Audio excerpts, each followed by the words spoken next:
Hey you guys, welcome back to the It All Boils Down to You podcast.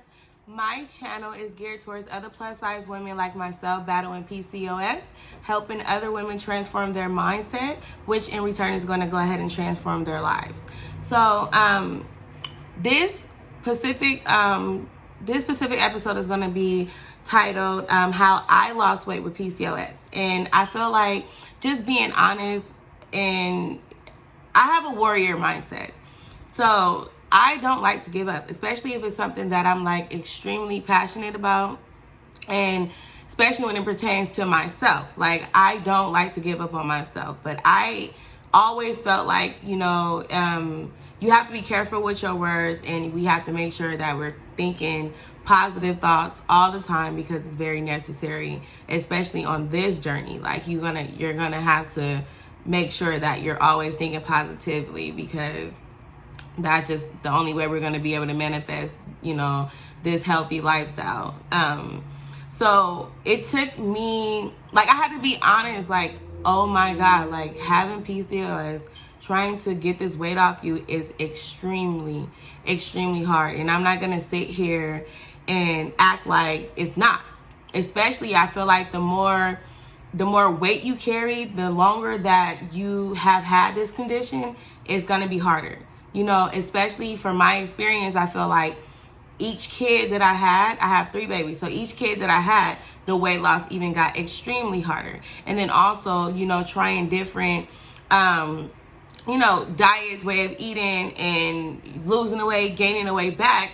And with age, I'll be 32 this year, it does get harder. So just me being honest, I just want to send all of my love to you guys that are, battling PCOS and trying to get this weight off of you.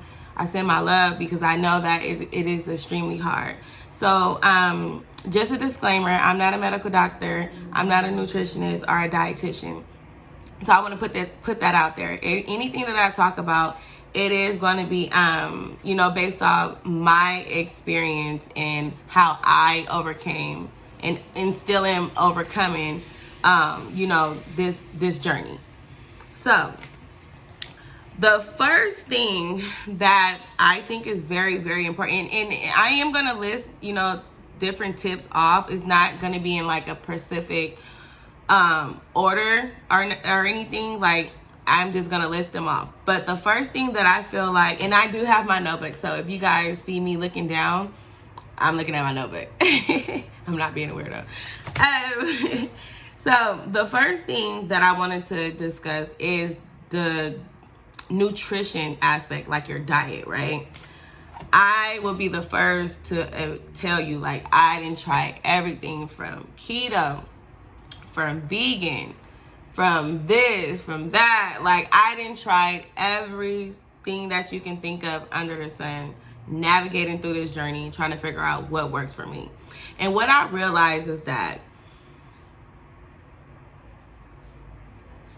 eliminating things like going strictly meatless forever, like trying to eliminate carbohydrates forever, like, it does not work. It's not sustainable. It's not healthy. Like, I'm going to be honest, it's not healthy. We do need carbohydrates. And for me, I tried vegan and I feel like I wasn't getting enough protein. Like, I didn't know, like, maybe it was me, I don't know, but I know that I personally just felt like I wasn't getting in the adequate protein, or I wasn't doing it right. Like, I maybe wasn't doing the macros, I don't know. So I'm not here to bash the vegan the vegan community or anything like that, but I do feel like it did not work for me. Like, it didn't work. And plus, I felt like maybe it was my fault, like, doing too many carbohydrates, because at the end of the day, most of us that are battling PCOS, we do have insulin resistance. And the goal of, to even lose, and I hate talk about weight loss because my channel is not weight loss driven, but let's be real, we all want to lose weight, like, period. Like, so this is why I'm touching on this specific subject today. But I typically don't like to focus on weight loss, but I know that eating too many carbohydrates for a person battling PCOS it can be counterproductive. And I feel like for me it was. I felt like it just, yes. So I feel like I was eating too much carbohydrates. So, but what I did come to the conclusion is that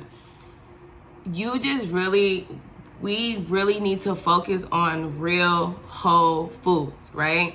Foods that are grown, and if you are eating meat, you want to focus on grass-fed meats and, organic meats that don't have antibiotics and things like that in there. Because meat is not really bad. It's so much more so of how the meat is being, processed these days, and the things that they're doing to the animals and things like that. That's a whole nother video. But meat itself is not bad. If you can get high quality meat, then you'll be fine. But for me, just eating real food, staying away from fast food, staying away from anything that comes in a packet. Like, you really need to cook your meals. Like, I understand we're busy, and I understand that, we got things to do, all of this stuff, but you have to make your health a priority. So I figured out, create a schedule, but you need to get in that kitchen and start cooking. Being real cautious of what you're putting into your body. And I am going to make a separate video that's going to be more focused on nutrition and the things that I ate and the things that I, foods, like different oils and stuff that I knew were very toxic for my body that I had to get rid of. But that's going to be a separate video. So I'm just going to keep it focused on eating whole foods and stop dieting. Stop dieting. It's literally pointless, because when you start removing and eliminating all of these things, yeah, you might drop some weight fast, but it comes back. Like, because if you're not able to sustain that way of eating, it's going to come back. However you lost the weight, you're going to have to stay consistent with that. This is a lifestyle. Like, it's not when I lose the weight, I'm going to be able to go back and eat what I want to eat. Because once you're healing your body from the inside out, you don't want to go back to what got you there in the first place, right? So for me, just eating whole foods, real food, cooking your meals, and just staying away from anything that's processed, staying away from processed sugars, staying away from, sodas and things like that, and drinking more green teas and water and things like that. And that brings me to my second point, which is drinking a lot of water. So for me, I didn't do a gallon of water a day, but I did make sure that I drank at least probably the minimum for me, 80 ounces of water. And the reason why is because I was drinking, I still do. Like, I drink a lot of lemon water, I drink a lot of tea, and I try to eat, focus on foods that have a high water content. So I don't need to drink a gallon of water a day for me. Like, I feel like it was just too much. But for surely stay hydrated. Your cells need to be hydrated. Everything, you need to hydrate your body so that you are getting rid of toxins and you're allowing your organs to be able to filtrate, the toxins out of your system. So you definitely want to be staying hydrated and drinking quality water. Another thing is the lemon and lime water. So what I do is every Sunday I make a gallon of lemon and lime water. Like, I chop up probably 3 lemons and 3 limes, chop them up, put them in a mason jar, a gallon mason jar, fill it up with spring water. That way every morning, and I noticed the difference, you guys, especially, look it up. Lemon water helps regulate hormones, right? It does. Like, I didn't put it to the test plenty of times. Like, when I messed up, for me, I can't eat dairy. So I forgot to put that, when I was talking about eating whole foods and things like that. I can't eat dairy. Dairy does not do good with me. And a lot of other women with PCOS state the same thing.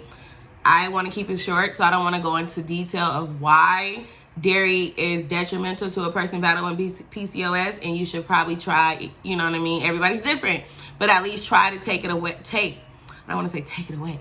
Remove dairy from your diet for a month. And if you see changes, then you know that dairy is not for you as well. So, but if I was to like say eat some cheese or things like that, and my skin will like break out and my menstrual wouldn't come, if I drunk lemon and lime water, I promise you guys it would make my period come. Like I would literally have a period, and I started to notice that my period cycles were getting shorter and shorter, because I used to have a 45-day cycle. Now, after losing 40 pounds, I have a 33-day cycle, and it's been coming faithfully, you know what I mean, every month within 33 days. So I'm very, very proud of that. Spearmint tea, it helps with the, you know, if you're growing hair on your face and stuff like that, like it helps to lower the testosterone so that it will stop the hair growth, which that's something that I struggle with. And I noticed that with the spearmint tea, it helps with that. And spearmint tea also helps, you know, balance out your hormones as well. With me, I also drink a lot of, well, at least 1 cup of green tea in the morning. I don't do coffee. Coffee is not my thing. It acts as like a stimulant for me, and I do suffer from adrenal fatigue, so I have to stay away from things like coffee, sugar, processed sugar, and alcohol, because it literally just throws me off balance and is very detrimental to my health. So I personally drink a lot of green tea, which has a lot of benefits. And again, I will make a separate video on that, right? But I'm just trying to keep it kind of sweet and to the point. So workouts that I realized worked for me is walking, taking long walks, right? I would take an hour and 20-minute walk, because I'll take my kids to daycare, and then I'll park my car at the daycare. I will walk all the way around the neighborhood, and then come back to my car, and it would take me like an hour and 20 minutes. And I would do that twice a day. Slow weighted strength training workouts. Oh, I cannot tell you how much it has been a game changer. Like when I first started, I will always just walk. Like walking works. It does. Because it helps keep our stress levels low, of course, and cortisol levels low. So, and that helps keep the insulin low, right? So it does work, but I'm telling you, ladies, start incorporating strength training in your workout routine, right? In your schedule. I will do strength training at least 3 times a day. I don't do the gym like that. Like every now and then I will go to the gym just because I want to get out of routine or something. I'm getting bored and I want to be around other people that's working out. I will go to the gym every blue moon. Like my gym barely sees me because I have my dumbbells in my living room, a pair of 5-pound, a pair of 10 pounds. I have a pair of 8 pounds and a 25-pound, which I use for when I'm doing like my leg works and deadlifts and stuff like that, right? I promise you, it works for women with PCOS, especially, right? It is so important for us to do slow weighted strength training. When I say slow, like weighted strength training, like, you want to go slow. Like it's not about going fast and you trying to like do a lot of reps. It's like really mind-body connection where you're literally going slow. You're feeling your muscles contracting and things like that. It's very important. Building those leg muscles, because once again, most of us are battling insulin resistance. Most of us, are trying to get those muscles to suck in that blood glucose, that blood sugar, and which is going to help you lose weight. I feel like quicker, like when I'm incorporating strength training, lifting heavy and things like that and getting stronger, I notice like not only am I losing weight, but I feel like my body composition is changing because I do have an apple shape. And it seems like strength training is like probably the only thing that helps me see changes in my stomach, like losing inches, right?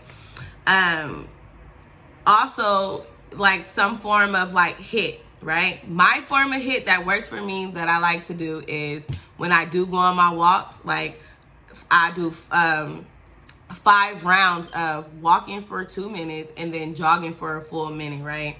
And I just rotate back and forth 5 times, right? And then I walk the rest of the way just to bring your cortisol levels back down. Because I would notice, like, if I was just to do HIIT and then I didn't walk after, I would have that adrenal fatigue, and that would have me like feeling very anxiety. I can feel my adrenaline pumping, and it would just be counterproductive, and I would feel so bad, you know, for the rest of the week. And it would just be all bad. But when I do the running for 1 minute, running for 1 minute, walking for 2 minutes, twice a week, probably sometimes once a week, it just depends on how I feel, that helps as well, especially with your stomach, right? I want to say something else. Like, I forgot to just discuss that carbs are not the enemy. It's not the enemy. We need carbohydrates. We just need to make sure that we know our carb tolerance, right? You want to make sure, like, for instance, like, as I'm on this weight loss journey and getting this weight off of me, like, I stay away from really, like, your rice. Eat that sparingly. Rice is not bad. Brown rice is not bad. Like, don't get it twisted. But when you're trying to lose weight, you want to try to, you know, eat that moderately. Not really I eat rice probably like once every other week, right? But I do eat a lot of beans. I do incorporate beans probably like once a week or twice a week. I love beans. Beans is another carbohydrate that we need, because we need the fiber that's going to help, you know, get the cholesterol out of our system. We need fiber, which carbohydrates is fiber. Like, fiber is carbohydrate, so you do need fiber, you know, to help get the cholesterol filtrated out of your system, and to help keep your insulin levels low as well, because it helps your, you know, it helps get rid of the sugar out of the blood, basically. So I just had to say that in there. So another thing for me is managing stress. Like, I literally cannot, I don't want to say stress this enough, but I really cannot say this enough. Like, stress is like the number one thing for Shirley. Like, I don't care how much you eat right. I don't care how perfect you eat. I don't care how much you exercise. If you are not managing stress, you're not going to lose weight. And you may even gain weight. Because I know I do. When I'm stressed out, I gain weight. When you're stressed out, especially women with PCOS, there are studies out there that show that we do not tolerate stress like other people, right? We don't. So it's very, very imperative that we manage stress. That can be emotional stress. That can be physical stress. That can be mental stress. It is literally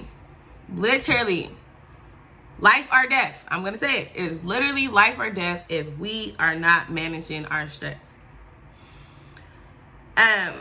We need to prioritize our sleep, because we do not manage stress like everyone else, okay?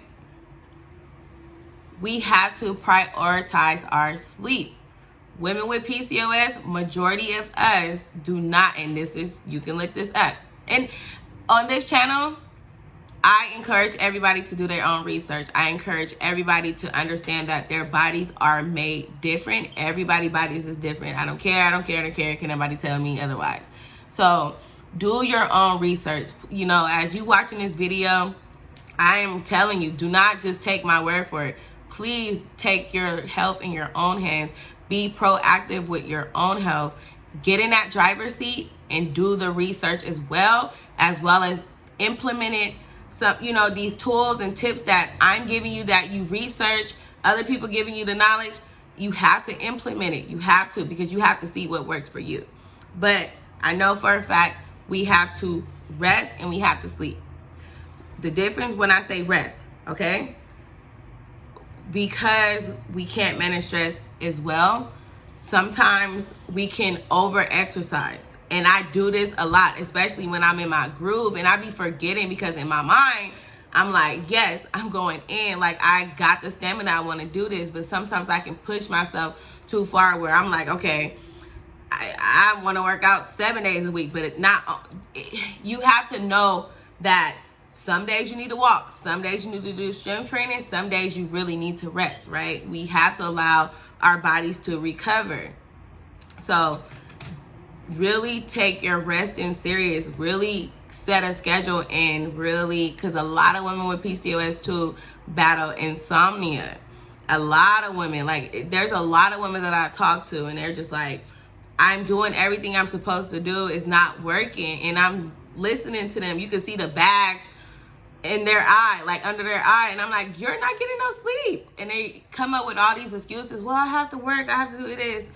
But it's like, no, you have to get your health together. Like, this is not an option. Like, women with PCOS are at a tremendous risk, you know what I mean, of heart disease, diabetes, stroke, heart attack. Like, this is serious.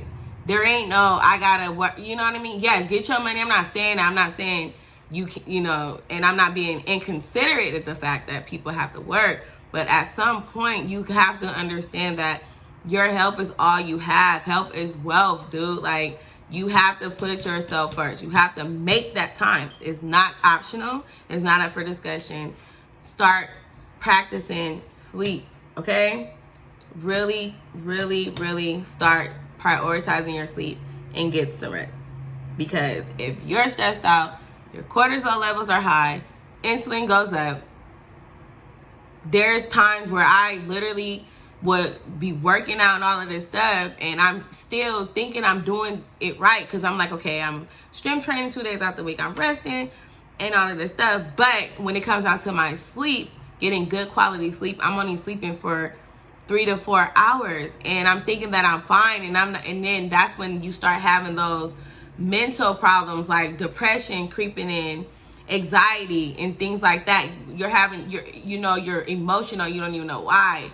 And there's been times where I've been like going, like tripping, like real life tripping, flashing on people, flashing on my children. Like, I can't take it. Like, I can't tolerate the noise and things like that, for me to just realize, like, wait, you have not been getting any sleep. You have not been resting, right? And then I go to sleep, and I sleep for 8 hours and wake up like a brand new woman. Like, literally, like, oh my God, I just needed some sleep. It's like a baby when babies get tired and they throw their little tantrums and they crying uncontrollably because they just need to sleep. But, they can't sleep. And then when they finally get their rest, they wake up and be, a happy baby. Like, it's the same thing. So, as far as the mental stress, you have to literally, there is no, I don't care if people want to say I'm a realist. I don't care. People use that term realist to think negative. Like, we cannot afford negative thinking. We can't afford it. We cannot, under any circumstances. It's not a game. Like, you need to be battling negative thoughts as if you was playing tennis. Like, every time that thought come, you hit it with the tennis rack, and you're replacing that negative thought with a positive thought, because it's that more serious and it's that detrimental to your health, and it's gonna determine if you're losing weight or not, or if you're transforming your, and healing your body. Like, we need to stay in a positive energy, because when we stay positive, that cortisol level stays low and we manage stress. You know what I mean? So being able to have that, being able to battle those negative thoughts and really get that under control and really reprogram your subconscious mind. This is for another video, but I know that from me doing research, from me doing from my own experience, like dealing with childhood trauma. A lot of women with PCOS, if you really start asking women who have PCOS, they dealt with some type of trauma. And I feel like, this is just my hypothesis, I feel like PCOS starts with chronic stress. That's what I would say, because I don't know. It just, stress causes your hormones to just go out of whack. I'm not saying that stress is the main cause of PCOS. Like, ooh, I got it. I'm a scientist. I broke the code. I'm not saying that. But my hypothesis is that chronic stress plays a lot of part in women and our hormones being disrupted for anybody, you know? So you have to stay positive. Be consistent. When I say be consistent, that means that no matter if that scale is going down, see, this is why we can't be just weight loss driven, because no matter if that scale is going down, if the numbers on the scale is going down, you're going to still have to be consistent. I always ask people, if God came to you today and told you that no matter what you do, you're never going to lose weight, but you have to still, you working out gives you the benefits of mental clarity. It helps with depression. It helps with, building muscles, help keep your bones healthy and strong. And, working out and eating right had all these other benefits for your health. But only the one thing is you won't lose weight. Will you still continue to will you still continue to exercise? Will you still continue to eat right? Choose to eat right. Would you still do that? If your answer is yes, then you're on the right track. If your answer is no, then I don't know what to tell you. Because you have to keep going even if that scale does not budge. Period. We have to work out. We have to eat right. We have to manage our stress. Do not give up. And I know sometimes when we're not losing weight as fast as we think we should, we like to give up, get emotional, and go back to our old habits. I'd rather stay the same size. Long as I ain't gaining no weight. Long as I'm not, the scale is not going up, I'd rather sit the same size. Long as I'm seeing other changes, like my mind is improving. I'm not, I'm able to come out of depression faster. I'm able to, I'm seeing my clothes fit looser. My confidence levels is going up. I'm going to keep going. Period. You cannot stop, and you have to stay consistent, because every time you look up, I'm telling you, if you just stay consistent, stay focused on this journey, do not get distracted, say your whys and keep something that's dear to you that's going to keep you motivated. I'm telling you, you're going to see amazing transformation. Sometimes I even looking in this camera, sometimes I be looking at myself and I'm just like, oh my God, I can see, it's crazy, right? This is a marathon and not a race. You're not, I'm just gonna keep it 100. You're not about to be just out here with PCOS, just losing weight extremely, unless you're just, I don't know, people, if you do keto, I don't know, right? But I'm telling you, it's a marathon, not a race. But as you keep going, if you're doing everything that you're supposed to do and you stay steady on your goal, there's just no way you're not gonna lose weight, okay? There's just no way you're not gonna see cholesterol improving. If you have diabetes improving. If you have insulin resistant reversing. There's just no way. You just have to keep going no matter what. You got to keep going. Energy goes where energy grows, okay? Energy grows where energy goes, okay? So if you're steady, focused on this journey and you continue to put yourself first, you drinking your water, you working out, you managing stress, you eating whole foods, you eating healthy, you know what I mean? You're not getting emotional when you fall off a little bit, you had that cookie and you get back on it, there's just no way you're not going to see results. I don't care. It's just not going to happen. You have to believe that it's going to happen, right? You have to literally believe that it's going to happen. If you have any doubt in your mind, in your subconscious, and you really feel like it's not going to happen, then guess what? It's not going to happen. And this is why I say that you really have to take control of your mind, really have to micromanage your thinking and your thoughts to make sure that you're staying positive, because listen, it's going to happen. The thoughts are going to come. You just have to learn how to counteract them thoughts with positive thoughts. It happens every day. Every day I wake up, I'm battling. Every day I wake up, I feel like I'm fighting for my life. But every day I wake up, I feel like I'm getting stronger too, right? So I know that works. Like, I am confident that if you do this work, if you put these steps into action, it's going to work. And I put my word on it. Hey, I don't care. I'm not, like I said, like I know it's going to work. Do not rely on external validation. Do not. And I'm gonna be honest with you. Like, when I first started my journey, like, you know, you want people to be like, oh, girl, you losing weight. Oh, you want people to congratulate you, right? And some will. Some of you guys have wonderful people around you. That's wonderful, right?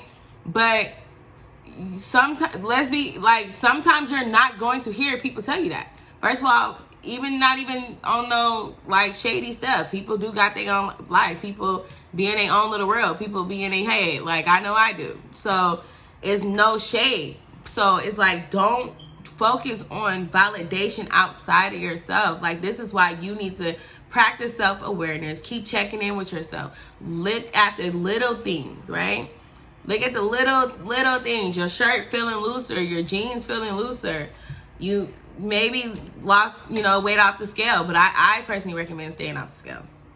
I feel like it's just another reason to stress, and it sets you up for failure for stress.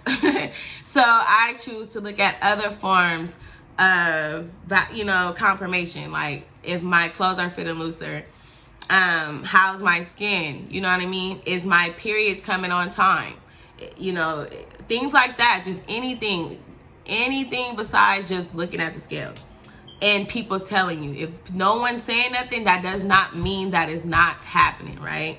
And then let's face it, sometimes people are just haters. Like, when you start leveling up and evolving and stepping into your person and becoming the best version of yourself, sometimes people can't take it. Sometimes people be like, you know what I mean? So I'm just saying, don't be just looking for external validation.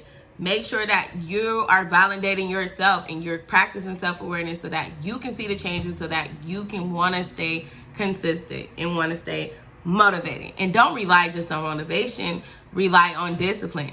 The days that you're feeling like SHIT, the days that you want to quit, let's just say, like, you go through the weight loss plateaus where nothing's going, you feel like nothing's going on, nothing's happening. And then you start having those emotional feelings and those negative thoughts, and you start feeling emotional, and you just like, I just rather quit. Like, I don't want to do it no more. It's too hard. It takes a lot of energy. Oh my gosh, I'm not seeing the results that I want to see. You just want to make sure that you are validating yourself. Who you hang around with matters. And I'm going to end it here. Who you hang around with matters, right? I believe that part of obesity is environmental, right? That's just like, if everybody eating this specific way, most likely you're going to do the same. So when you're on this journey, you have to start falling back from people that still having those habits that got you here, that you're trying to get rid of, and that you're trying to replace with better habits, with good habits. You are going to have to start falling back, letting some people go, getting out and getting in communities with people that are on the same level as you, that values their health and that wants to and that takes health serious. You want to start being around people like that, because it's going to keep you motivated, right? Until you get stronger to where you could go around, certain family or friends and still have that willpower, because your mindset has changed now. So your mindset is formed, because you have to first do the work, do the training. Then you can come back to that and be like, okay, well, now it doesn't bother me. Like, if I go for a couple of years, like, I live in Sacramento. My family lives in Oakland. For years, I was not going out to Oakland because I just was not strong enough. And then I knew that if I would go out to, events and stuff, I was going to relax. Like, I was going to eat stuff that I knew that was going to have major repercussions. It's not about, oh, I ate this and I feel guilty. No, I would literally feel the consequences of me eating certain foods. Like, it would be very detrimental to my health, right? So I just didn't go. I didn't. I just kept telling myself, like, man, put in that work. Keep training yourself. now I can go around my family and my friends, and we can go, I can go to events that I know is gonna have certain foods there, and I know that I have the discipline to not go crazy. I'm not gonna say I'm not gonna eat it. I didn't say that, okay? You can still go and have fun, if you're doing it moderately. But I'm more disciplined, right? And I know how to not go overboard. I know how to stay in my lane, stay focused, and keep my goals in mind, okay? But that is what I have for today. I want to thank you guys for tuning in. I'm telling y'all, like, it's going to work. Believe me, PCOS is hard. It's hard on our mental, it's hard on our bodies, but I'm telling you, there is an other side of the tunnel. I'm still on my journey. I still have what, 60 pounds that I want to lose, right? So I'm still on this for fighting with y'all. Like, we in this together. We in this together, but I'm not giving up, and I know for a fact you guys are not going to give up as well. So go ahead and share my video. If you're not following, go ahead and subscribe, because I got more videos coming out, and my goal is to be more consistent with my videos. I need to be more consistent. But thank you again for tuning in. See you in the next video.